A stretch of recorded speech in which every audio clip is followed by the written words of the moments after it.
Olá, paz e alegria. Hoje, dia 19 de fevereiro, trazemos à memória Santa Lúcia Izemei, mártir chinesa. A igreja tem mártires pelo mundo inteiro e a gente vai escutar um pouquinho da história dessa jovem que deu a vida para testemunhar o evangelho. O cristianismo foi anunciado na China desde o início, da igreja no século V, já começou, mas sempre com muitas dificuldades. Do século VII teve a primeira igreja, mas foi um tempo sempre de muitos idas e vindas. A gente sabe do desejo, de São Francisco Xavier no início do século XVI, também de evangelizar na China. Então, a gente vai vendo, esse país continental que até hoje precisa ser evangelizado. Então, a gente vai entender um pouco que quando chega no século XVI, começa uma evangelização mais consistente e durante um período de tempo houve uma certa permissão para que o evangelho fosse anunciado. O imperador daquela época, vai permitir que o cristianismo fossem anunciados. Os missionários tinham liberdade para pregar, alcançando assim milhares de conversão. Mas aí, quando chega no início do século XVII, a perseguição começa de uma maneira muito ferrenha, muito violenta. E os chineses começaram, vamos dizer assim, a perseguir de forma sistemática todos os cristãos. É dessa época, os primeiros mártires. O São Francisco Fernandes de Capilla, em 1648, é considerado o primeiro mártir, o proto-mártir da China. E a gente vai entender qual a dificuldade que a Santa Lúcia viveu, porque ela viveu neste período de transição da época que podia ser cristão para a época que começou a perseguição. Então, diante dessa perseguição, muitos católicos, muitos cristãos renunciavam e negavam a sua fé, mas muitos permaneceram fiéis.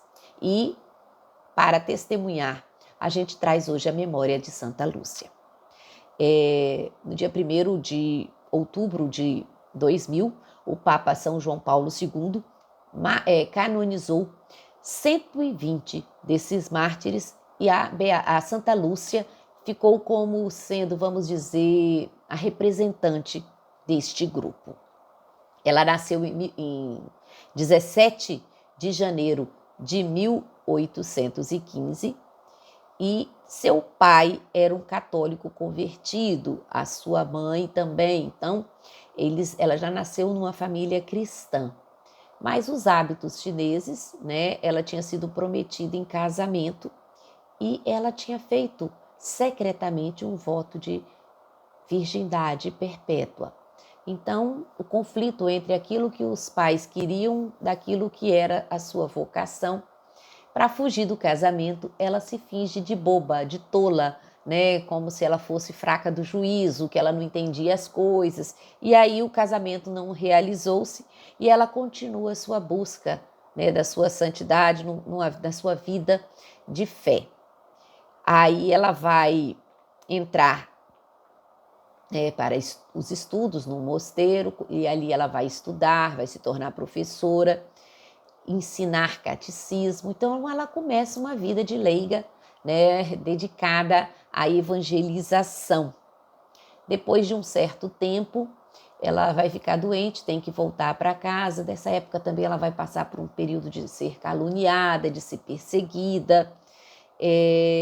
Perdoa, dá um testemunho de perdão àqueles que estão querendo caluniá-la, até que depois de muita coisa as calúnias cessam e o bispo vai chamá-la para ser catequista numa aldeia.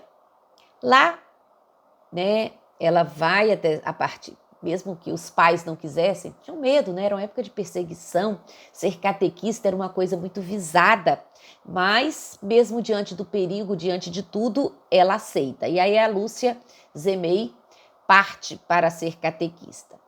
Na obra missionária, ela vai ajudar e vai evangelizar como pode. Quando entra uma época de uma perseguição mais acirrada, ela vai ser presa pelos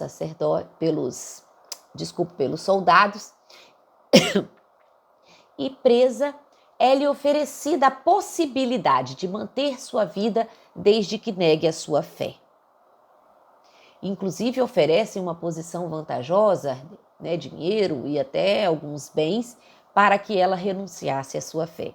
Até o seu ex-noivo tenta fazer com que ela renunciasse à fé, porque, né, ele queria que ela fugisse do martírio. Mas ela com firmeza vai manter a sua fé, vai se recusar e vai ser condenada a ser decapitada.